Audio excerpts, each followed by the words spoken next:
శివాజ గురవే నమః. విశ్వావసునామ సంవత్సర ఫలితాంశములలో భాగంగా మీనరాశి వారికి ఈ సంవత్సరము ఎలా ఉండబోతుందో విశ్లేషణగా తెలుసుకుందాం. పూర్వాభాద్ర నక్షత్ర 4వ పాదము, ఉత్తరాభాద్ర నక్షత్ర 4 పాదములు, రేవతి నక్షత్ర 4 పాదములు ఈ మీనరాశిలోకి వస్తాయి. ఇక ఈ రాశి వారికి ఆదాయము 5, వ్యయము 5, రాజ్యపూజ్యత 3, అవమానము 1. ఈ రాశి వారికి అర్ధాష్టమ గురువు 7.5 శని వల్ల అంతా గడ్డు కాలమే. ఇంటి అందు శుభకార్యములు చేయుట, వ్యర్థ సంచారము, అనవసరమైన ఆందోళన, ప్రతి చిన్న విషయానికి ఎక్కువ శ్రమ పడవలసి రావచ్చును. ఆదాయమునకు మించిన ఖర్చులు, రుణములు చేయుట, పూర్వీకుల నుండి వచ్చిన పిత్రార్జిత ఆస్తులు అమ్మడము జరుగుతుంది. స్థిరాస్తి తగాదాలు, తలంచిన పనులకు ఆటంకములు, ఆలస్యమగుట, వివాహాది శుభకార్యములకు కాలయాపన జరుగును. భార్యాభర్తల మధ్య అభిప్రాయ భేదములు, ఊహించని సంఘటనలు, చిక్కు సమస్యలు, భయభ్రాంతులకు లోనవుతారు. ఇతరులకు హామీలు ఇవ్వడం వలన ఆపదల్లో పడతారు. ఏలినాటి శని ప్రభావము వలన అనారోగ్య సమస్యలు ఎక్కువగా ఉండును. కొత్త వ్యక్తులతో జాగ్రత్త, ప్రలోభాలకు లొంగవద్దు.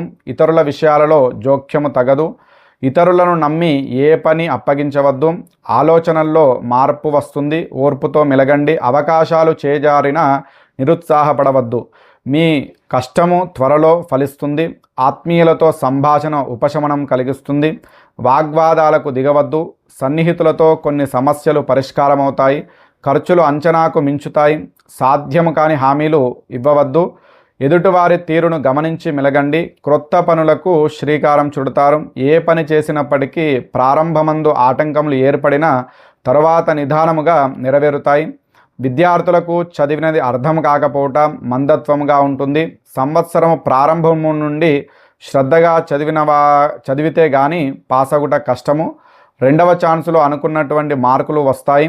ఉద్యోగస్తులకు పై అధికారుల వలన ఒత్తిడి ఎక్కువ అవుతుంది. మాటలు పడటం, ట్రాన్స్ఫర్లు జరుగుతాయి. కొంతకాలము సెలవు పెట్టుట కూడా జరుగుతుంది. వ్యవసాయదారులకు పెట్టుబడులు ఎక్కువవుతాయి. రుణబాధలు తీరవు. పంట చేతికి వచ్చే టైంకు సమస్యలు ఎదురవుతాయి. రెండవ పంట కొంత లాభదాయకంగా ఉంటుంది. వ్యాపారస్తులకు సామాన్యంగా ఉంటుంది. నూతన ఏజెన్సీలు కలిసిరావు. జాయింటుదారులు విడిపోవుట, అధికారుల వలన ఆకస్మిక తనిఖీలు, చిక్కులలో పడ్డ జరుగుతుంది. రాజకీయ నాయకులకు ప్రజలలో వ్యతిరేక భావము కలుగును. ఆదరాభిమానములు తగ్గిపోతాయి. కొత్త పదవుల కోసం ప్రయత్నించు వారికి ఆటంకాలు ఏర్పడతాయి. ఇక ఈ రాశి స్త్రీలకు కుటుంబ వ్యవహారాలలో వ్యతిరేక పరిస్థితులు ఏర్పడి మనశ్శాంతి తక్కువవుతుంది. భార్యాభర్తల మధ్య ఏకాభిప్రాయం కుదరక మనస్పర్ధలు వస్తాయి. ఉద్యోగస్తులకు ఇష్టం లేని ప్రదేశములకు ట్రాన్స్ఫర్లు, ప్రేమ వ్యవహారములు ఫలించకపోవటం, సంతాన సమస్యలు, అనారోగ్యము కలుగును.